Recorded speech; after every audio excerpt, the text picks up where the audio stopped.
Greetings, one and all. I am Natural Mystic. Welcome back. How are you all doing? So today, something slightly different. Doing a bit of a podcast with a good friend of mine called Kez, and we were having a conversation in the background. So we decided that we are going to bring it to a podcast forum, basically. So like I said, I'm Natural Mystic. I'm bouncing back. I hope you all are too. Please subscribe to the channel. Please like this video and please feel free to comment. Welcome, Kez. How are you doing? Good. I love this. I'm gonna love this conversation today. Trust me. So we started talking just in general. We reconnected, should I say. And as we do, we started discussing life and death, and then the conversation about death just seemed to be dominant. So we thought, yeah, why not talk about it? Let's not be scared. That would be silly. It's going to come to us all at some point, and are we prepared for it is the question. How do our friends and family feel about our departure or our demise, and what do they have in store for us? What do they think we want? What do you want? These are all the sorts of questions that go through my mind. So yeah, we're just going to have a chat, and I hope you can resonate with it. And if you do, please leave a comment below. So yeah, fake friends and family at funerals. Let's discuss. Yeah, because I was talking. I said I've lost a friend. I got the news this morning that I lost a friend, and I was looking at the last message, which was her best therapy was what she recommends was to living life and laughing. And it got me thinking. I started talking to you. I said, I don't want no fake friend at my funeral. And we started talking about funerals, because the point about the funerals is these people can't talk to you while you're alive. Some of these people cannot talk to you while you're alive, and then they rock up at your funeral. Come on, we've all seen funerals in the past. They rock up on your funeral, come yam up the chicken and rice. And then say, yeah, they make out that you're wonderful. You've met them. You must have had an impact on them. But really, at the end of the day, they hadn't spoken to you, and they probably walked past you in the street. That's what I was coming from. Like, I feel personally like a hypocrite. So I try not to surround myself with death because I'm loving life. But if I do notice that someone that I used to be in a circle with or school or something with has passed away due to whatever circumstances, I'm not one to run to their funeral. I'll be honest, I don't really know the individual like that. And I think that my energy and this whole, spirituality journey that I've been on, really is affected by death. And I don't want to invite that sort of thing into my world, if that makes sense. Do you know what I mean? So why am I? And then the other side of it is like, how well do I know that person? Like it just seems really weird that we seem to want to mourn the dead and not actually support or celebrate the living very much. Yeah, so it got me thinking during that question of what line of what you're saying. It got me thinking and asking, which I started writing down. So are you going to people's funeral to save face of the friends and the family? So when you see them in the street, yeah, they pass. Yeah, I didn't see you at the funeral, Were you at the yeah, I was in the corner at the back. Were they? Do you go to, because many people say to me, I've seen people come and go as you do, life come and go. I think since my mum and dad died, it took a whole perspective on what life is for living for me, and pointless exercise, I think, going to the graveyard for myself.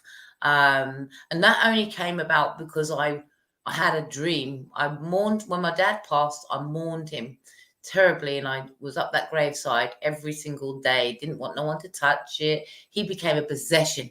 He's mine. Not to mention there's other siblings in the family, but he's mine.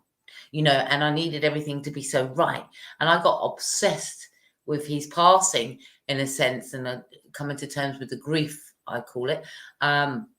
However, one night I had a dream, and that dream to me, they always say you get visit from the dead, So that dream to me felt so real. And it was my father who had been at the end of my bed, and I'm sure you've heard many of these stories, been at the end of my bed saying to me, don't worry about going to the graveyard. I am not there. I am all around. Yeah.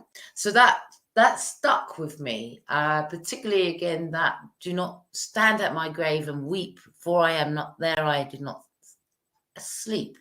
Yeah, Yeah. meaning the memory goes on. Um, and so because that stuck with me, I then started to see death in a different way.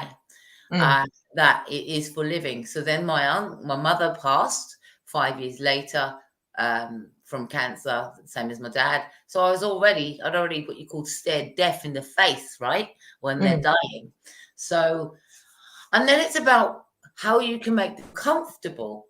Might as well put some awareness out here while I'm at it. How you can make them comfortable when they're leaving, Mm. this earth, and then dealing with the first issue of watching someone die, that was my dad. That encounter was painful, horrific, traumatic, and not something I felt I should have been forced into. The family make you stand by. And when they make you stand by, maybe you want to run away from that death, as you say, because you know they're going. You don't want to see the last breath. You want to take away the good memory of what you last knew about them rather than seeing them in their sickness.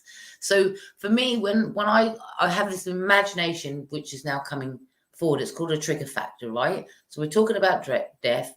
I'm now triggered into the last thing. I'm sitting on a beanbag on the floor. My two brothers and my sister and my mum is in this very small room with my dad laying in the bed. And that machine to take away the saliva is there, etc. And what you hear is the rattle. You hear the rattle. What is this rattle that everybody keeps it's describing? And so yeah, it's just a lot of gargling and stuff that goes on. But then when my dad passed away, when he passed away, that was sad. Like I said, I mourned. The funeral was huge, and I didn't know where to put my face walking down that aisle. Never been to a funeral, which is my own family's, So that was kind of difficult. And then when people are sitting up there, up on the pulpit, what you call it, and giving out testimonials, I thought, what the hell do you know? This is me saying as a daughter. You're Yeah. reading the testimony. I think I should be reading the testimonial. Why are you reading the testimonial? I mean, who are you? You're not even the daughter. How do you Mm. get to decide what hymns my mother? So I realized, or my father I realized that it's outside influences sometimes that reinforce the facts that funeral needs to be such and such a way. And suddenly all you're doing is left with a funeral bill. Yeah. That's what you're left with. And so people go on about wills and stuff like that. My mum and dad didn't have a pot of piss in. I'll be honest. Mm. Who was going to pay for that funeral? So it Yeah. got to the point where now I want this to be awareness. When it came to the funeral and arranging the funeral, if you're going to do it and you do it through the co-op, don't forget to get your divvy and your shares off of that funeral for starters. All right. But whoever signs for that funeral to go ahead is responsible for the bill. Now, bearing in mind there's three siblings, why should whoever signed for it, be accountable for the bill? Yeah. Mm. Mm. And I didn't know none of that. So the argument was the family was saying, well, I want this limousine, I want this and I want that, and mother would have liked this and mother would have liked that. Mother would have liked anything, but at the end of the day, who's footing this bloody bill? The government do give you a bit of money towards it, so you can have the state funeral, but people go all out to have the big thing, and that's where the private funding comes into it, where you've got to find that money. So sometimes the community rallied round to help you with all of that, which is good, and that's really nice.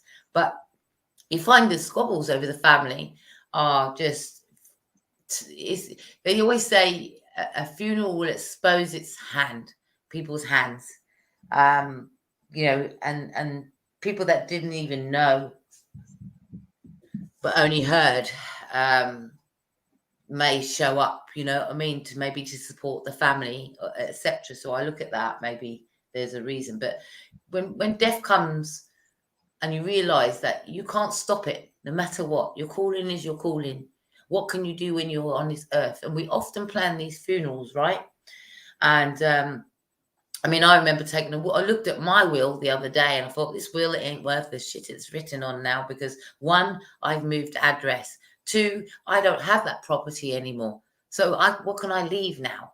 I want to leave my memory to people that are here. Do you want to know me now, not when I'm dead? So I was saying at my funeral, if anyone was going to have a funeral, I don't want you crying. You better be celebrating life, because you've got the opportunity. Have a karaoke for me. That's what I said. But I don't want fake friends at my funeral. I would, your conscience, if it ain't clear now, what makes you think it's going to be clear because you attend my funeral? Yeah? Because for me, I don't like hypocrites. I don't go to someone's funeral now because I feel to myself, one, if you're a property owner, you can get buried in your own damn yard, but not many people will know that either. Yeah, 6 feet away from the house. We're putting our money into a system. And I just want to put this out there. Putting our money into a system that during COVID, I realized something, that they said how we could be buried, how many people could attend our funerals, etc.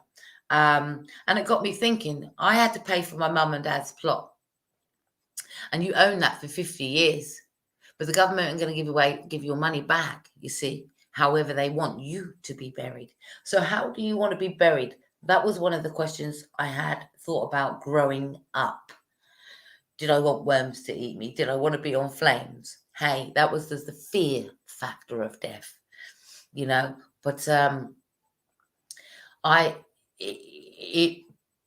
when my parents died, I saw a whole heap of baggage coming out from people, and shame. People were shaming. People were fighting over properties, and goods, and even threats. And it's sad what comes out of funerals, how people want something of you when you're passed. What do you make of that? Are you still here? I think what it is, I'll be honest, right? So I personally have not planned to have a burial funeral. Mm-hmm. I want to be cremated. It's a lot more affordable. I've already paid for it. My will, or last words, wishes, whatever you want to call it, have been written and signed and sealed, and documented as me being compos mentis and of sound mind to make certain decisions. Provided someone can find your paperwork, that is. What if someone say that again? This is the thing about wills. We write the wills, right? Yeah. And then maybe we've moved or maybe relocated or whatever else, and that paperwork's not around anymore. And somebody has to know that there's some piece of a will around. Yeah, well, that's why, technically speaking, you hopefully have a next of kin or somebody who you then sort of give power of attorney to. And that's an entrusted person, whether it be a member of family or a stranger, but they can have a copy of a sealed envelope of your will. Yeah, and many people, we talk about this on the common sense side, many people will worry about paying for someone's funeral when they're gone. That's the least of your worries. There is help available for that, so you don't have to actually burden that bill. I mean, I often think, well, I've told my kids straight, yeah, I don't want no big thing.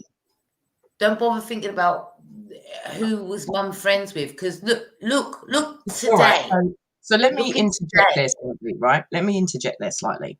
So what I hear a lot of people say is my children, my children, my children, my children, right?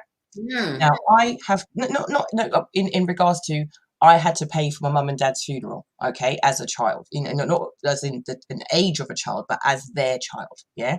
And then there's a lot of people who have children who then, as soon as you think of funerals or dying, they automatically, it's not their fault, it's something that humans do. They then say, oh, but my children. And I in my mind, this is where I'm slightly different. I don't have children. I'll never have children. I don't have a problem with that. I've overcome that. I mean, that's personal in that respect. However, we all know we are going to die. So how dare parents, in my mind, leave the one thing they know that is guaranteed to happen is death, not to prepare themselves and pay for it themselves? Why are we leaving that to others? That's my question. Well, you've got some, if you think about it on a fair neutral scale, you've got some people that are estranged from their own parents. So therefore, you know, they're not going to pick up that tab anyway, full stop, right? Oh, gosh. That's supposed to be on silent. Sorry. They're not going to pay for that tab anyway. So you say, why are we leaving? I personally ain't leaving, and I know this isn't at me, this is what people consider. We're not in a financial situation to say, hey, we're going to pay for our funeral. So, okay, all right. So I'm going to I'm being devil. Yeah, let's talk about it, because other people. Yeah, I'm kind of looking at it from a completely different. Right. So I declared bankruptcy in 2010. I've been homeless. You know, so I've been in a situation where I could have said I can't afford anything. Couldn't afford a home at one point. Do you see what I'm saying? So, but at what stage do I take responsibility and accountability for the one thing that I know is going to happen, which is death? And because not go, do you know what? Do you know what? Once a month for 5 years, I can sacrifice something for 20 quid, 30 quid, 40 quid and actually pay it off. It's not like you have to go and pay it in a lump sum. No one's asking you for £15,000 for you for a burial or a cremation. You then decide what service you want and what's within your budget, and you go and pay for it. There's nothing wrong with that. Well, in my will, because I paid for my dad's plot. Anything happened to me, I've already got a plot. Yeah. So my funeral, yeah, we're not, when we come into this world, that birth certificate that we've got, yeah, that means that we're supposed to be taken care of. Okay. Why who? So have you ever been to a state funeral? Yeah, what I'm saying, but who says that we are supposed to be taken care of? They do. They have to dispose of our bodies, don't they? They have to dispose of our bodies. Right, but that's what I'm saying. If that wasn't like a hygiene, environmental requirement, take that side of it away. Why does somebody else have a responsibility for the one thing we know is going to happen in our life? I'm still not sure. The responsibility to me is on the government. I'm sorry, but I always feel well, the government weren't responsible for making me. No, but I understand, but they also ask you to sign up, so you become their kind of responsibility, but from your birth certificate. But I'm saying they didn't ask me to sign. I was just I couldn't sign. No, you couldn't, but your mother signed for you, darling. Yeah, so the birth is registered. Yes, I understand that. So this is why we have the birth registers and death. Yeah, I totally get that. But that still has nothing to do with taking a bit of responsibility for yourself. Why am I putting the response? It's like the situation we're in now with this whole lockdown and doing what it is they're doing to people. Why am I allowing the state and the government to decide what I do with my body while I'm alive? When I'm dead, I don't really care because I'm dead. Yeah, and it might not even pan out the way that you want things to be either. So why would you sit there and say, you know what, I'm going to pay for the funeral of this way, yeah, and I'm going to want it that way, when for all you know, you could literally die in a fire and be cremated. Therefore, but that's what I'm not. That's what I said. I'm not having a funeral. That is what I categorically said right at the beginning of this. I am not having a funeral. But you just said I want to be cremated. Yeah, which can be paid for. That's what I'm saying. There is still a service that will have to be paid for. Yeah, but it's a lot cheaper and a lot more affordable than a funeral. Nobody has responsibility for going out and going, oh, what kind of service would she have wanted? Or no, go and grieve if that's what you want to do. I'm giving you permission to just grieve. I don't want to be a burden when I'm dead as well. Where people then now got to think about finances and money and what they're going to do with me. No, I'm taking responsibility for myself. Do you see what I'm saying? Go and miss me. Go and miss me. Go on. I don't think we had this conversation with our family, to be honest, about funerals. All right, so maybe I should give a little bit of background as to maybe why I'm so sort of assertive in my opinion, is because I've been resuscitated twice. So it made me question, is life about like my heart just beating and my brain functioning, or is it physically about like living, as in doing things daily, being a human doing, rather than just a human being? So that's why I said like death doesn't scare me, because I've kind of been there. Thank you to the doctors that brought me back, and thank you that I'm not a Jehovah's Witness. Do you see what I'm saying? Because they're not allowed to do things like that. Because what I've seen since then in regards to my journey of life so far has been interesting. Do you know what I mean? And if I weren't here, I wouldn't obviously have discovered any of this. So I'm not scared of it. It's not something that I'm scared to talk about. I had to speak about it with my mum because obviously I was resuscitated. So, conversations had to be had, and they had to be serious ones, because they realized that they weren't prepared for death, for any of us in the family to die. I made it a point for myself to be prepared for that one inevitable thing. Mm. Mm. Yeah, I guess me paying for my plot, and I did that through a will, was to secure my space in the grave. Now, there are other siblings, they could actually fight for that plot. But you see, this is a fight which is a load of BS, to be honest, because whilst you're alive, and this is what we were talking about, the feistiness of some people, the audacity of people that just show up at your funeral definitely for the free food, for the liquor, and for the conversation of who they can speak to on the day. Yeah. And sometimes, like, it's, we've got different forms of celebrations depending on what community or what culture or what traditions you follow. So, we have the actual death itself, and then night, and then we have the funeral, and then we have the wake, and then there's an after party, and then there's a memorial, and then the excuse party.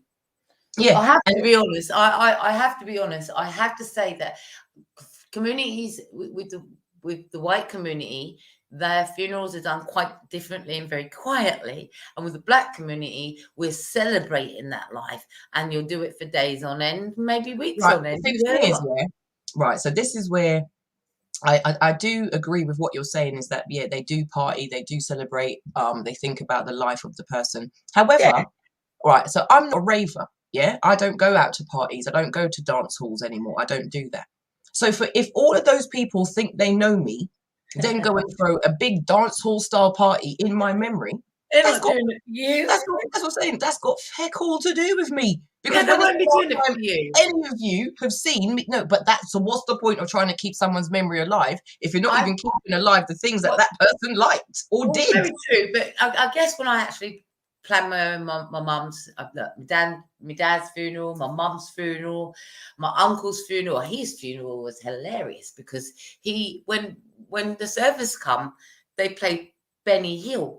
I thought, oh my God, he's given them a choice of, these are the choice of songs he's got, and I knew it was coming. So when they played Benny Hill, yeah, everybody started laughing, and I felt that's what life's about. That's about it, because yeah, people grieve because they're not going to see them again, or the stability is not there. They lost something or whatever. But it's about respect. It does show. It just show. But if you didn't show that person respect by acknowledging their life and engaging and communicating and checking in on them, how am I now being respectful once they're dead? They're not here. They're not going to know. I think so. That means I'm doing it for myself. I'm not doing it for the person who's dead. I'm doing it to make myself feel better, to not feel guilty anymore about the fact that I didn't spend more time with them and I called myself a so-called friend or family member or whatever. You know what I mean? In that sense, I'm being honest. Like, I've been to a few funerals, not many, and I would consider the funerals I've been to, I spent time with those people while they were alive.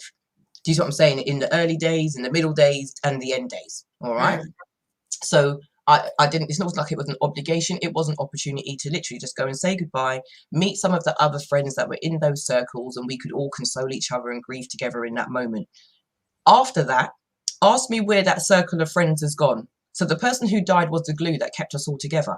Yeah. Now we've all gone our separate ways. We don't talk. We don't meet. We've never arranged to go to the memorial, their headstone, or just to go and celebrate their birthday, the day they were born, and just celebrate their life, to go and show memory, pay homage is what we say in the end. Yeah. We don't do that in certain or some people don't do that. I do that frequently. Yeah, I've got 3 or 4 grave sites that I go to on a frequent, and I sit down and I chat and I have a laugh, and there's people walking up and down in the graveyard looking at me and they're like, who is this mad woman talking to? I'm talking to the person where I'm sitting, thank you very much. Because I'm talking to energy, I'm talking to a soul, I'm talking to a spirit, even though I might be verbally, like, it's healthy, it's therapeutic. I feel like I can say things to those particular individuals that aren't here in the physical that I can't say to people who are here in the physical.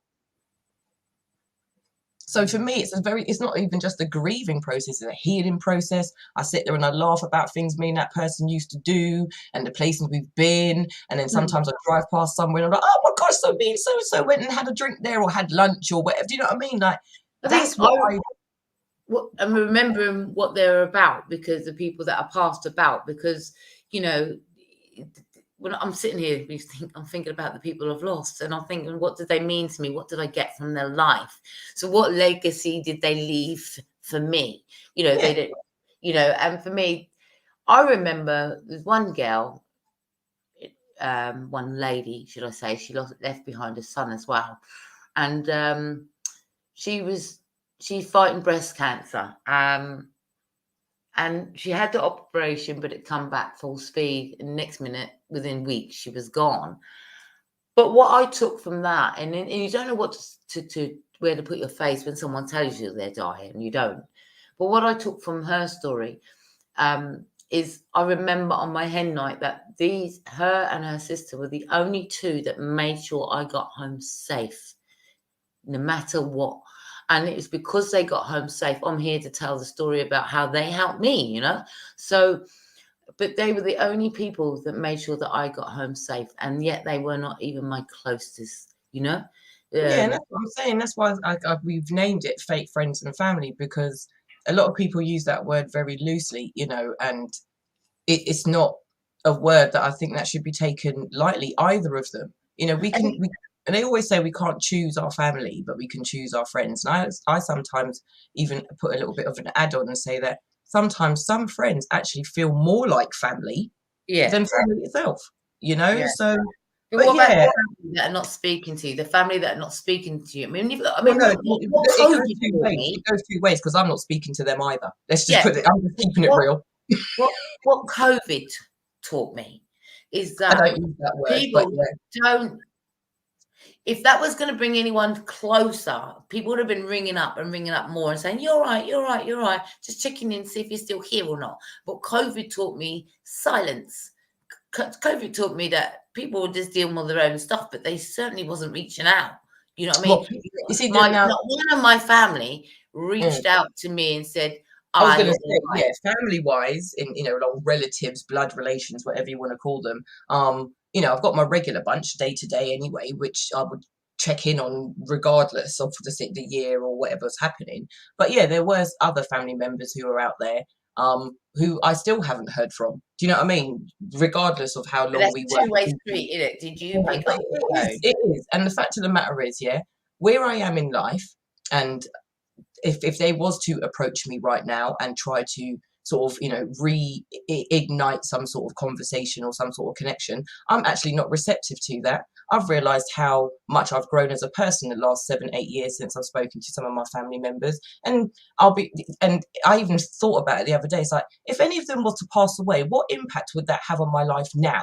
And the truth of the matter is, it wouldn't have any, because I've not spoken to a lot of them for the last 7 decades, 20 years. That is the word, the impact of losing a loved one. Yeah, it's what I'm saying. I wouldn't miss picking up the phone and not being able to speak to that family member, because I don't pick up the phone while they're alive. So there's nothing to miss. But that's just me and my little sad story. Where there are a few friends that have passed, where I'd love to be able to pick up the phone to them now and just have a natter like you can have, for me, on the journey of losing family and losing them, and again, the near-death experiences that we've had as well, puts a whole different spin on everything. But purpose, your purpose, even this message here is a purpose, because somebody's going to be listening to it. The thing is, we're not trying to be morbid about the situation or say, oh, be insensitive about the situation we're talking about from our own personal experiences, But Yeah, and I think that sometimes some conversations need to be had without an emotion, without being in your feelings and being sensitive. well, for me, I know that the state funeral's there because I understood, because I had to do one for somebody that passed away, and had to know what that in detail. I didn't understand they call it a public funeral. And I didn't understand it. So I had to go through that process to understand about the financial side of it and the cost. So yeah, you can still have such a beautiful funeral on the cost of the government. And I'm And that's sorry, if, that's and the that's if least you can bloody do. and that's if you choose to have a funeral, because it's not a requirement in life. The cremations are perfectly acceptable, and like I said, they are affordable in that respect as well. But we're not here to advocate and champion one or the other. Definitely not. That's not the purpose No, of this. just giving you But it's options more, and but choices. yeah, but it's more to enhance and raise awareness, like we've said, to enable people to kind of just think about the uncomfortable side of life, which is death. Okay, so with all that being said, we're going to wrap this up. This is part one. Yeah. We've definitely got more to discuss, because our conversation offline kind of went off in different tangents, but we've kind of focused on different elements here. So, but we'll go into a little bit more in depth And on I the next recording. just add on this last part, just for anyone listening and worried about funerals. It says, whoever pays for the funeral, family, friends, or the council, can look to recover the costs from the estate or the person who has died. Sometimes their estate isn't large enough to cover this. If the person who has died has other debts, funeral costs are usually paid first. The rights and stuff and what you can claim back, and family feuds over property. That's a good one. That's why I said this is just part one, because we have delved into we've just unpeeled the first layer of the smelly onion, which is death. So thank you very much for those who have listened and joined, liked, subscribed. And I am Natural Mystic. I am bouncing back. I hope you are too. And I've been joined by the wonderful Kerry, and we are signing out.